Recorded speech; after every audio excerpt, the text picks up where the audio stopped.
آج جس طریقے سے آزاد کشمیر کے منتخب وزیر اعظم سردار تنویر الیاس صاحب کو جس طریقے سے عدالت عالیہ نے نائل کیا ہے، اس نے آزاد کشمیر کے غریب عوام کی امید کو ختم کر دیا ہے۔ عدالت عالیہ کا احترام سر آنکھوں پر، لیکن کم از کم اس کے فیصلوں پر تو تنقید کی جا سکتی ہے۔ چلیں، جو بھی بات ہوئی تھی، اگر جس طرح کا بھی معاملہ ہو گیا تھا، لیکن اگر تنویر الیاس صاحب نے معافی مانگ لی تھی تو اس معاملے کو ختم کر دیا جانا تھا۔ ہوتا ہی یہی ہے، دنیا بھر میں یہی ہوتا ہے کہ اگر کہیں پر کوئی ایسی کوئی توہین عدالت کی کوئی بات کوئی منتخب عوامی نمائندہ کہہ دیتا ہے تو اس کو تو صرف جب معافی مانگ لے تو بات ختم ہو جاتی ہے۔ لیکن تنویر الیاس صاحب کو اسی وقت ہی فل کورٹ نے جس طرح نائل کر دیا ہے اور ان کی اسمبلی کی رکنیت کو بھی معطل کر دیا ہے، رکنیت کو بھی ختم کر دیا ہے، تو اس کے پیچھے لوگ تو طرح طرح کی باتیں کر رہے ہیں جی، کیونکہ تنویر الیاس صاحب کو تو پچھلے کئی عرصے سے جو ہے نا یہ آنکھ میں کھٹک رہا تھا۔ یہ بندہ جس طرح کی باتیں کر رہا تھا، جس طرح سے پاکستان کے وزیر اعظم کو ڈو ٹوک جواب دے رہا تھا، اس کی آنکھوں میں آنکھیں ڈال کے بات کر رہا تھا، تو اس بندے کا کھٹکنا تو واقعی تھا۔ دوسری طرف جو ہے نا آزاد کشمیر کے جو نائل ٹولہ تھا، جو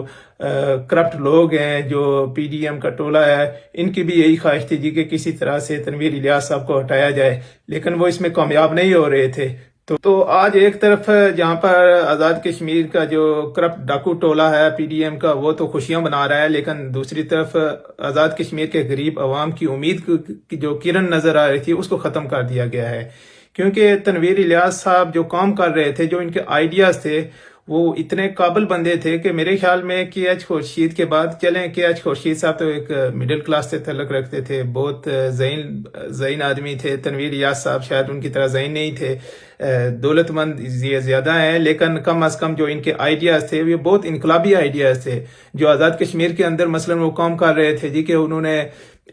ابھی پچھلے دنوں ایک آن لائن پورٹل کا افتتاح کیا تھا کہ جس میں جو ہے نا آپ ڈائریکٹ اپنی جو بات ہے وہ آپ وزیر اعظم آزاد کشمیر تک جو بھی شکایات ہیں کسی قسم کی وہ آپ پہنچا سکتے تھے۔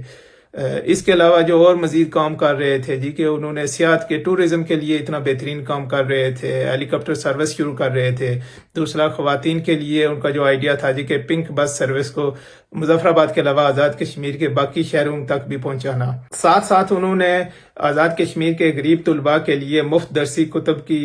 فراہمی بھی اس سال سے شروع کی تھی۔ اس کے علاوہ وہ 500 معلمین القرآن کی نئی آسامیاں تخلیق کر رہے تھے۔ ان کا ایک بہت بڑا منصوبہ یہ بھی تھا کہ آزاد کشمیر کے جو غریب طلباء ہیں جو اسکول سے باہر ہیں، تعلیم نہیں حاصل کر سکتے ہیں، ان کے لیے بیرونی این جی اوز کی تعاون سے اربوں روپے کے انویسٹمنٹ سے نئے اسکول قائم کر رہے تھے۔ پبلک سروس کمیشن کو بھی آزاد و بااختیار بنا رہے تھے۔ جس طرح سے ابھی تک تو آزاد کشمیر کی جو پی ٹی آئی حکومت ہے، اس کو تو پرانے دور کے لگے ہوئے بیوروکریسی نے ان کو کام ہی نہیں کرنے دے رہے تھے۔ یہ تو پی ٹی آئی کی حکومت کو بالکل چلنے ہی نہیں دے رہے تھے، کیونکہ یہ جو ساری بیوروکریسی ہے، ٹاپ بیوروکریسی ہے، یہ تو وہی پرانے سردار سکندر اور سردار عتیق کے لگائے ہوئے لوگ تھے، تو جن کے بارے میں وہ آزاد کشمیر کے ایک سابق ایڈیشنل آئی جی تو پہلے ہی کہہ چکے ہیں جی کہ آزاد کشمیر میں جو منظم کرپشن کا آغاز تھا وہ 85 کے بعد سردار سکندر کے دور میں ہوا تھا۔ تو جس طرح سے سردار سکندر، سردار عتیق اور یہ جو مجاور لوگ تھے، جس طرح سے انہوں نے تباہ کیا تھا، اس کو جو ہے تنویر الیاس صاحب دوبارہ اس کو آزاد کشمیر کو ایک ترقی، ایک نئے بلندیوں پر لے کر جا رہے تھے، جس پر تو اب آزاد کشمیر کے عوام کی امیدوں پر تو اوس پڑ گئی ہے۔ اس میں ایک غلط بات یہ بھی ہوئی ہے کہ مثلا آزاد کشمیر کے جو نیشنلسٹ ہیں، جو ایک آزاد کشمیر کے نوجوانوں میں ایک علیحدگی کی سوچ پائی جاتی ہے، تو اگر کوئی ایسا قابل بندہ آتا ہے جو اچھے کام کرنا چاہتا ہے، جو آزاد کشمیر کو ایک اسلامی ویلفیئر سٹیٹ بنانا چاہتا ہے، اگر اس بندے کو، قابل بندے کو آپ ہٹا دیں گے، اس کو کام نہیں کرنے دیں گے، تو پھر یہی جو باقی یہی ڈاکو لوگ ہیں، مثلا یہ جو ہوگے چودھری یاسین وغیرہ ٹائپ کے لوگ ہوگے، تو یہ ان کو آپ ہم پر کیوں مسلط کرنا چاہتے ہیں؟